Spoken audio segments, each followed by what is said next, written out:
소속사와 분쟁을 이어가고 있는 걸그룹 피프티의 분열이 본격화되고 있습니다. 어트랙트로 돌아온 키나가 입을 열기 시작했고, 나머지 3위는 법원 판결까지 받은 어트랙트의 정산 문제를 여전히 물고 늘어지고 있는데요. 3위는 선급금 부담과 대표의 배임 문제를 또 한 번 거론하는 게시글을 올리며 여론몰이에 나섰습니다. 무려 5차 입장문인데요. 이러다 100차 입장문까지 내는 것은 아닌가 모르겠습니다. 피프티는 SNS의 중요한 점은 신뢰와 투명성이라며 선급금이 업계 관행인 점을 인지하고 있으나 중간에 다른 회사를 끼고 그 회사의 채무를 갚는 것도 관행인가? 왜 이렇게 구조가 복잡하게 되어 있나라고 반문했습니다. 이어 소속사 제이 대표님은 피프티의 앨범을 유통사에 입고하고 받은 선급금 20억 원을 소속사가 아닌 타법인 S사가 받아가게 했다. 그 20억 원은 어떻게 사용되었나라고 의문을 제기했는데요. 피프티는 우리의 음반 수입은 사실상 소속사로 바로 들어오지 않고 있다. 한 번도 들어온 적이 없다. 2022년 말 기준으로 대략 63억 원의 선급금 채무가 남아있고 피프티의 음반 수익으로 이 채무를 상환하고 있다. 이 선급금 채무가 다 상환되기 전까지는 소속사로 음반 수익은 1원도 들어오지 못하는 구조라며 다른 회사의 빚을 아무 이유 없이 갚을 수 없는 것은 상식이라고 강조했습니다. 피프티는 이런 선급금 구조에 동의한 적 없고 얼마를 갚아야 하는지 구체적인 답을 듣지 못했다며 제발 제대로 알려달라. 그러면 오해할 여지도 없다. 피프티만을 위해 S사가 쓴 선급금이 얼마인가?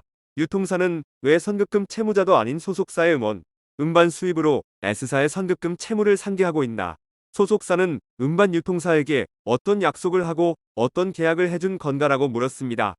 이들은 소속사가 중소기업인 것은 문제가 아니다. 중요한 것은 투명성과 신뢰라면서 상호 신뢰하기 위해서는 서로 존중하고 투명해야 한다. 중요 사항에 대해 멤버들에게 동의는 고사하고 알려주지도 않았다. 만약 어쩔 수 없는 사정이 있었다면 그 사정을 설명하고 이해를 구했어야 한다. 정말로 멤버들을 아끼고 멤버들의 의사를 존중했다고 말씀하실 수 있나라고 비판했습니다. 이를 본 많은 네티즌들은 이게 돌아올 수 없고 떠날 수밖에 없는 이유라는 건가? 기가 찬다. 아직도 상황 파악이 안 되냐? 소속 아이돌이 대체 어느 부분까지 회사 경영에 참견하려고 하는 거냐? 이쯤 되면 멤버들은 어디 감금되어 있고 일 저지르는 사람은 따로 있는 거 아니냐? 애초에 데뷔도 안 한 연습생만 보고 누가 투자를 해주냐? 투자사에서도 이미 알았다고 한 일을 가지고 왜 소속 직원이나 다름없는 멤버들이 난리인 거냐? 이럴 바엔 기자회견을 해라. 일방적인 의견만 계속 줄줄 써내려가는데 방식부터 잘못됐다 등 비난을 이어가고 있습니다. 그렇게 신뢰와 투명성이 중요하다고 이야기하는 멤버 본인들은 정작 어디에 숨어서 이 이야기들을 하고 있는 것일까요? 떳떳하다면 본인들부터 모습을 드러내고 직접 만나 이야기하는 것이 올바른 자세가 아닐까 합니다. 반면 소속사 어트랙트와 분쟁을 벌인 지 약 5개월 만에 사죄의 뜻을 밝히며 소속사로 복귀한 멤버 키나는 전홍준 대표와의 만남에서 그동안의 멤버들에게 일어난 일을 밝히고 있습니다. 전 대표는 인터뷰에서 16일 오후 5시쯤 사무실로 왔다. 나도 5개월 만에 만난 것이라며 키나가 눈물로 사죄했다. 너무 지쳐있더라. 힘들었지 않았게나라고 안타까운 마음을 토로했습니다. 이어 너는 안성일에 대해 뭐가 잘못됐다고 느꼈나 물었더니 학력 오기제 때다. 또 제 저작권 지분이 6.5%에서 0.5%로 줄어든 것을 전혀 몰랐다. 그것 때문에 불신이 생겼다. 이 사람이 정직한 사람이 아니라고 깨달았다고 말했다. 팀이니까 4명이 다 와야 되는데 서로의 생각이 달라 그렇지 못한 상황이 된 것 같다. 그래도 키나가 먼저 용기를 내서 온 것이다. 힘든 결정이었을 것이라고 전했습니다. 안 대표는 지난 3월 큐피드를 만든 스웨덴 작곡가 3명의 지분 74.5%를 자신의 앞으로 옮기고 지분을 95.5%까지 늘렸다. 이 과정에서 키나의 작사 지분은 6.5%에서 0.5%로 줄어들었습니다. 이 과정에서 안성일 대표는 심각한 범죄 행위도 저질렀습니다. 바로 사인 위조인데요. 지분 변경 확인서 서명란을 가짜 사인으로 채웠습니다. 이에 대해서 당시 안성일 대표 측은 저작권이 양수도 되었기 때문에 협회 내 서류 및 형식적인 절차에 의해 이행되어야 하는 사항에 대해 더기버스가 대행하는 것 모두 계약에 의거한 합법적 절차라고 밝혔었습니다. 해외 원곡 작곡가 및 그 퍼블리셔로부터 큐피드 원곡의 등록 및 활용에 대하여는 전권을 위임 내지 양도받은 상태이므로 이미 그들로부터 등록 절차 이행에 대한 모든 권한까지 양수받은 것이라는 설명이었는데요. 이어 안성일 대표가 큐피드 발매 이후 한국음악저작권협회에 지분 변경확인서를 제출하며 저작권 지분을 변경했다는 주장에는 음저협 관계자와 긴밀히 협의하여 정상적으로 등록한 것이라고 반박했습니다. 음저협 등록 이전에 저작권을 양도받았기 때문에 스웨덴 작곡가의 명의가 포함되지 않는 것이 맞지만 저작권 양수도가 되었더라도 성명권은 유지되어야 하기 때문에 크레딧 정보를 표기한 것이라고 덧붙였습니다.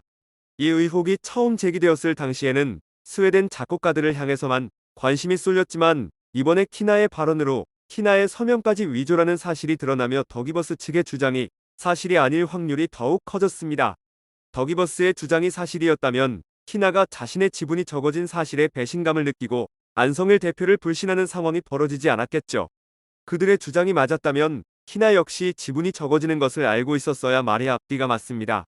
그러나 키나는 전혀 몰랐던 얘기였고 기사를 통해서 그 사실을 듣게 됩니다. 즉, 사인 위조 의혹이 처음 일어났던 7월부터 이미 키나는 안성일 대표에 대한 불신을 갖고 언제 빠져나갈지 고민을 거듭 중이었다는 뜻입니다. 본인은 이미 더기버스를 떠나기로 마음먹었는데 다른 멤버들이 계속해서 어트랙트와 전홍준 대표를 향한 공세를 이어나가니 이를 계속 보고 있기 힘들었을 것입니다.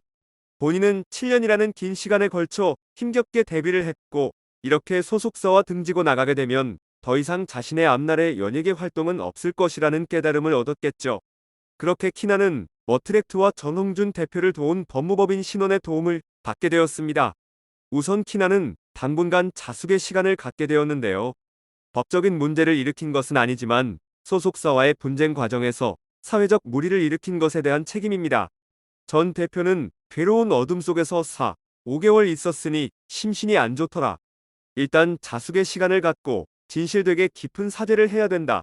그래야 성숙한 하나의 인격체로 다시 태어날 거라고 했다. 다음부터는 절대로 어둡고 습한 데로 들어가지 말라 했다. 지금 상황이 기분이 좋으면서도 안 좋고 안 좋으면서도 좋다. 저도 기분이 묘하다라고 덧붙였습니다. 전홍준 대표는 늦었지만 이제라도 마지막 용기를 내어준 키나를 용서해주고 싶다는 입장을 밝혔는데요. 자신을 배신하고 떠났던 키나에게 원망의 쓴소리 대신 전홍준 대표는 일단 자숙의 시간을 갖고 진실되게 깊은 사죄를 해야 된다. 그래야 성숙한 하나의 인격체로 다시 태어날 거다. 다음부터는 절대로 어둡고 습한 데로 들어가지 말아라 라고 진심 어린 조언을 했다고 합니다. 이런 대표가 연예계에 과연 몇 명이나 될까요?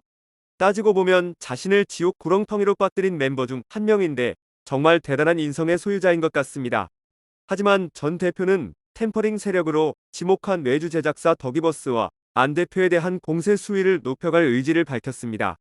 전 대표는 키나가 그동안 있었던 일들을 가감없이 정확히 있었던 얘기만 변호사 앞에서 정신 좀 차리고 이야기해야 된다. 누가 어떤 거짓말을 하고 현혹을 했는지, 뭘 잘못했는지 시간을 내서 대화를 해야 된다고 했더니 네 알겠습니다라고 했다. 아이들의 꿈과 새싹을 잘라낸 잔인한 세력은 용납할 수 없다라고 목소리를 높였습니다. 연예부 기자 출신 유튜버는 지난 16일 키나가 전홍준 대표에게 눈물로 용서를 구했다. 전홍준 대표 또한 눈물을 흘렸다고 한다. 큐피드가 터진 결정적인 순간에 소속사를 이탈한 멤버들 때문에 동호대교까지 갔던 전 대표가 돌아온 키나를 맞이한 심경이 복잡했을 것이라고 전했습니다. 또한 안성일 대표의 경찰 조사를 앞두고 더기버스 측 법무대리 회사가 바뀌었다고 밝혔는데요.